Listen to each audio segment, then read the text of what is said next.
Maka Allah Subhanahu wa Ta'ala mengutus Nabi Syeds alaihissalam untuk pergi ke seluruh penjuru alam semesta untuk membuat batasan alam jin, setan, dan alam manusia. Assalamualaikum warahmatullahi wabarakatuh. Sahabat yang dirahmati Allah, jin adalah makhluk gaib yang tidak kasat mata. Mereka bisa melihat manusia, tapi tidak sebaliknya. Namun ada yang mengatakan kalau dulu manusia ternyata bisa melihat jin. Seandainya bukan karena Nabi Syeds, manusia sampai sekarang bahkan masih bisa melihatnya. Benarkah dulunya manusia bisa melihat jin? Mengapa hal ini dikaitkan dengan Nabi Syeds? Tonton dan simak video ini hingga akhir agar tidak ada kesalahpahaman dalam memahami isi cerita. Nabi Syeds adalah salah satu nabi utusan Allah Subhanahu wa Ta'ala. Nabi Syeds adalah putra Nabi Adam dan tidak termasuk dalam 25 nabi dan rasul yang tersebut dalam Al-Quran. Imam Ibnu Katsir mengatakan dalam Qasas Al-Anbiya, Syeds artinya anugerah Allah. Nama tersebut diberikan karena Nabi Adam dan Siti Hawa mendapatkan karunia putra tersebut setelah terbunuhnya Habil di tangan saudaranya sendiri, Qabil. Kisah terbunuhnya Habil oleh Qabil ini telah diabadikan oleh Allah Subhanahu wa Ta'ala melalui firman-Nya dalam Al-Quran Surat Al-Maidah ayat 27. Bacakanlah Nabi Muhammad kepada mereka berita tentang dua putra Adam dengan sebenarnya. Ketika keduanya mempersembahkan kurban, kemudian diterima dari salah satunya, Habil, tidak diterima dari yang lain, Qabil. Dia, Qabil, berkata, sungguh aku pasti akan membunuhmu. Dia, Habil, berkata, sesungguhnya Allah hanya menerima amal dari orang-orang yang bertakwa.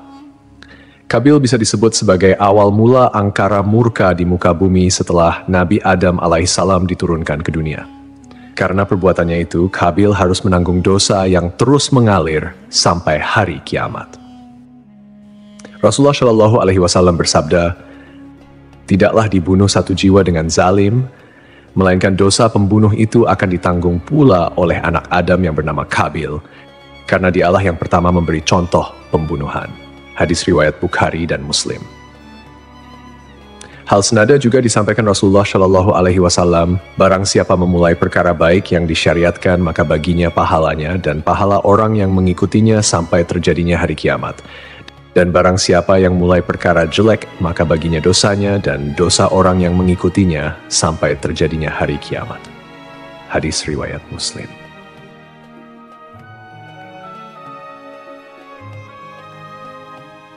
Dikisahkan setelah Nabi Adam alaihissalam mengetahui Habil terbunuh, Nabi Adam sangat bersedih dalam waktu yang lama. Maka Allah Subhanahu wa Ta'ala berfirman kepadanya, hai Adam, sampai kapan tangisan dan kesedihan ini? Sesungguhnya aku akan memberikan pengganti dari anak itu untukmu dengan anak yang terpercaya dan akan menjadi seorang nabi. Dari keturunannya akan menjadikan para nabi hingga hari kiamat. Tandanya adalah dia akan dilahirkan sendirian, tidak mempunyai saudara sekandung, dan apabila lahir anak itu, berilah ia nama Syeds. Seperti yang kita ketahui bahwa sebelumnya, setiap kali melahirkan, Hawa selalu melahirkan anak kembar. Namun, kelahiran Nabi Syeds tidak memiliki saudara kembar. Ketika Hawa mengandung Nabi Syeds, kandungannya tidak terasa berat, dan Hawa melahirkannya tanpa bersusah payah. Taj Langrudi mengatakan dalam buku Akhlak Para Nabi bahwa Syeds lahir 5 tahun setelah Habil dibunuh oleh Qabil. Dalam kitab Qasas Al-Anbiya, sebagaimana diceritakan oleh Salim Umar Alatas, disebutkan bahwa Nabi Adam sempat menderita sakit selama 11 hari sebelum wafat. Saat masih sakit, Nabi Adam berwasiat kepada Syeds untuk meneruskan wasilah kenabian. Syeds menerima beberapa wasiat dari ayahnya, termasuk perintah untuk memerangi Qabil yang durjana. Nabi Adam juga memberitahukan kepada Syeds tentang akan terjadinya topan dan kehancuran alam. Selain itu, diajarkan pula kepadanya tentang waktu-waktu ibadah dalam sehari semalam. Dikeluarkan juga seutas tali dari sutra yang memuat gambaran tentang para nabi dan orang-orang yang akan menguasai dunia. Tali tersebut diturunkan kepada Adam dari surga dan diberikannya kepada Syeds untuk dilipat dan disimpan di dalam tabut, sejenis peti yang harus terkunci. Adam lalu mencabut beberapa lembar rambut dari janggutnya dan meletakkannya ke dalam tabut sambil berkata, hai anakku, ambillah rambut-rambut ini dan bawalah bersamamu ketika menghadapi urusan yang penting. Rambut-rambut ini akan membantumu mengalahkan musuh selama masih ada bersamamu. Apabila engkau melihat rambut-rambut tersebut memutih, maka ketahuilah bahwa ajalmu telah dekat dan engkau akan meninggal pada tahun itu. Kemudian Nabi Adam mencopot cincinnya dan memberikannya kepada Syed serta menyerahkan tabut dan suhuf yang telah diturunkan kepadanya. Adam berkata, "Wahai anakku, perangilah saudaramu Kabil. Sesungguhnya Allah akan menolongmu untuk mengalahkannya." Perlu kita ketahui, kejahatan Kabil bukan hanya membunuh saudaranya Habil, tetapi Kabil tidak mengikuti syariat yang dibawa Nabi Adam dan membebaskan anak keturunannya melakukan maksiat. Tidak ada batasan antara laki-laki dan perempuan, hingga dari keturunan Kabil lah muncul alat musik yang dipakai untuk mengiringi tarian yang semakin melewati batas. Mereka terjerembab kepada budaya dan gaya hidup tanpa hijab dan aurat. Maka terjadilah perlakuan-perlakuan layaknya binatang. Tidak ada budaya malu, yang ada adalah perasaan bangga tatkala mampu melakukan hal yang tidak biasa. Jiwa mereka terpenjara dalam buaian hasrat untuk mendapatkan kepuasan. Para ulama mengatakan bahwa inilah saat awal mulanya zina. Demikianlah wasiat terakhir yang disampaikan oleh Adam kepada anaknya Syed. Diriwayatkan semenjak Adam diturunkan ke bumi, dia hidup berumur 1000 tahun. Wahab bin Munabih mengatakan, ketika Adam meninggal, Syed telah berusia 400 tahun. Dia telah diberi tabut, tali, pedang, dan kudanya yang bernama Maimun yang telah diturunkan kepadanya dari surga. Apabila kuda itu meringkik, semua binatang yang melata di bumi menyambutnya dengan tasbih. Syed telah diwasiati untuk memerangi saudaranya, Kabil.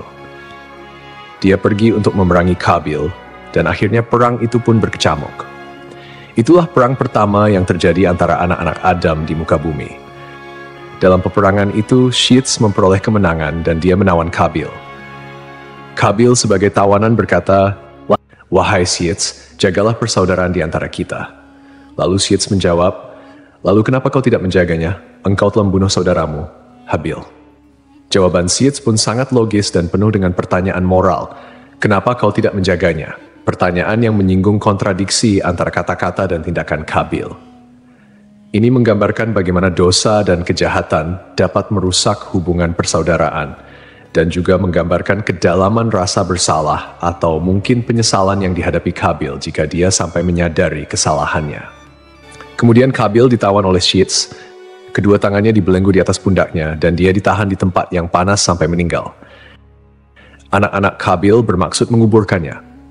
Tiba-tiba iblis datang kepada mereka dalam rupa malaikat. Iblis berkata kepada mereka, "Jangan dikubur di dalam bumi." Iblis membawakan 2 batu hablur yang telah dilubangi tengah-tengahnya. Dia menyuruh mereka memasukkan Kabil ke dalam ruang antara 2 batu hablur itu, memakaikannya pakaian terindah dan meminyakinya dengan ramuan-ramuan tertentu, sehingga dia tidak akan mengering. Lalu iblis menyuruh mereka menyimpannya di sebuah rumah. Diletakkan di atas kursi yang terbuat dari emas dan memerintahkan kepada setiap orang yang masuk ke rumah itu untuk bersujud kepadanya sebanyak 3 kali.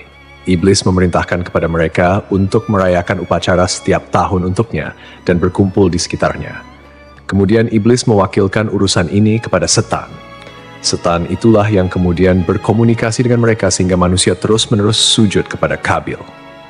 Sementara Syed, setelah dia menunaikan tugasnya memerangi Kabil, pulang ke negeri Hindi, India, Syed terus melanjutkan tugasnya sebagai nabi dan pemimpin spiritual keturunan Adam yang taat kepada Allah.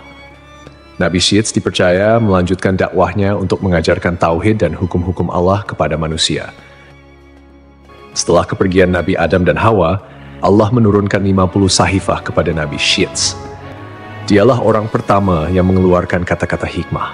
Dialah yang pertama kali melakukan transaksi dengan emas dan perak, dan orang pertama yang memperkenalkan jual beli, membuat timbangan dan takaran, dan dialah orang pertama yang menggali barang tambang dari dalam bumi. Mengenai kisah Nabi Syed memisahkan alam manusia dengan alam jin seperti yang dikatakan bahwa Syed mendapatkan tugas dari Allah. Ia mendapat mandat meneruskan wasilah kenabian. Nabi Adam juga sempat mengingatkan Syed untuk menjaga kerahasiaan mandat tersebut agar tidak sampai diketahui oleh putranya yang pendengki, Kabil. Salah satu tugasnya adalah membuat batas antara alam manusia dan jin. Sebelum Syed bertugas, dahulu masih bisa dilihat jin atau syaitan yang berkeliaran. Jarak mereka dengan manusia tidak ada. Belakangan, Adam telah diperlihatkan jumlah manusia, angka keturunannya yang bertambah. Kemudian Nabi Adam AS berdoa semoga ada di antara anaknya yang melanjutkan risalah. Kemudian terpilihlah di antara anaknya yakni Sith menjadi orang yang menutup pandangan manusia melihat jin. Pada saat itu tidak ada batasan dunia antara jin dan manusia. Dan hal tersebut menjadikan manusia bisa melihat jin yang sedang beraktivitas layaknya manusia. Akan tetapi, berkat doa dari Nabi Sith, salah satu anak Nabi Adam manusia kini tidak bisa lagi melihat jin dan memisahkan antara dunia jin dan manusia. Kisah tersebut perlu dikaji lebih mendalam mengenai sumber-sumber yang syahih yang dapat dipercaya. Tidak ada riwayat atau kisah spesifik yang secara langsung menghubungkan beliau dengan peristiwa ini. Dalam Islam, jin adalah makhluk gaib yang diciptakan oleh Allah dari api tanpa asap, dan mereka memiliki dunia mereka sendiri yang berbeda dengan manusia. Tidak ada keterangan yang sahih yang menjelaskan bahwa ada masa tertentu di mana manusia bisa melihat jin secara umum dan kemudian kemampuan itu hilang. Pada dasarnya, manusia memang diciptakan dengan keterbatasan dalam hal penglihatan terhadap makhluk gaib seperti jin. Hal ini adalah bagian dari ujian di dunia, di mana manusia harus beriman kepada yang gaib, tak terlihat, termasuk keberadaan jin, malaikat, dan hal-hal yang tidak tampak oleh mata. Dalam ajaran Islam, manusia bisa melihat jin hanya jika Allah menghendakinya, misalnya melalui kejadian-kejadian tertentu atau sihir yang dilarang.